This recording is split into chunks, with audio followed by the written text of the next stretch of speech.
આરોપીઓનો વરઘોડો કાઢી શિસ્તનો પાઠ ભણાવ્યો. સુરતના પાંડેસરામાં હત્યા અને ઉધનામાં BITS બસમાં થયેલી તોડફોડ કેસના આરોપીઓની પોલીસે શાન ઠેકાણે લાવી દીધી. સુરત શહેરમાં સતત વધી રહેલા ગુનાખોરીના કિસ્સાઓ વચ્ચે પાંડેસરા અને ઉધના વિસ્તારમાં થયેલી ગંભીર ઘટનાઓને શહેરમાં ચકચાર મચાવી દીધા છે. આ બંને ઘટનાઓમાં જ્યાં એક તરફ જૂની અદાવતના કારણે યુવકની જીવલેણ હત્યા કરવામાં આવી, ત્યાં બીજી તરફ BITS બસમાં તોડફોડ કરનારા શખ્સોએ લોકોને ગભરાવી દીધા હતા. આ બંને કિસ્સામાં પોલીસે કડક કાર્યવાહી કરતા આરોપીઓના વિસ્તારમાં સરઘસ કાઢીને કાયદાનો પાઠ ભણાવ્યો હતો. પાંડેસરા વિસ્તારમાં 26 ડિસેમ્બરની રાત્રે એક જઘન્ય હત્યાનો બનાવ બન્યો હતો.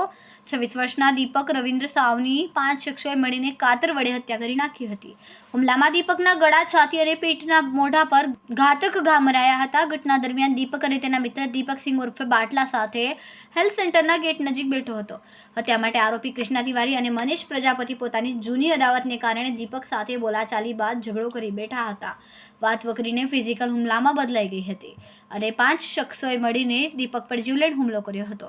દાવા અનુસાર આરોપીઓએ ગાંજાના ધંધોમાં સંડોવાયેલા છે. મૃતકના પરિવારજનોના દાવા અનુસાર આરોપીઓ ગાંજાના ધંધામાં સંડોવાયેલા છે. પાંડેસરા પોલીસે આ કેસમાં તાત્કાલિક પગલાં લઈને 5 આરોપીને ઝડપી પાડ્યા અને તેમને આ સ્થળેથી વરઘોડો કાઢીને શહેરમાં. તો બીજી તરફ સુરત શહેરના ઉધના વિસ્તારમાં ગત મંગળવારે BITS પર તોડફોડ અને હિંસામાં કિસ્સામાં 3 શખ્સોની ધરપકડ કરી છે. પોલીસે કડક કાર્યવાહી કરી છે. તેમાંથી એક શખ્સ સિટી લિંક બસ કંડક્ટર તરીકે નોકરી કરી રહ્યો હતો, જેના કારણે આ ઘટના વધુ ચકચારજનક બની છે. પોલીસ દ્વારા આ શખ્સોને કાયદાનો પાઠ ભણાવવામાં આવ્યો છે. કેમેરામેન સેનિલ વિરાણી સાથે વિશાલ છેઠા, માનવ પ્રભા ન્યૂઝ, સુરત. અમારા વિડીયોની નવી અપડેટ મેળવવા માટે સબસ્ક્રાઇબ કરો માનવ પ્રભા ન્યૂઝ ચેનલને.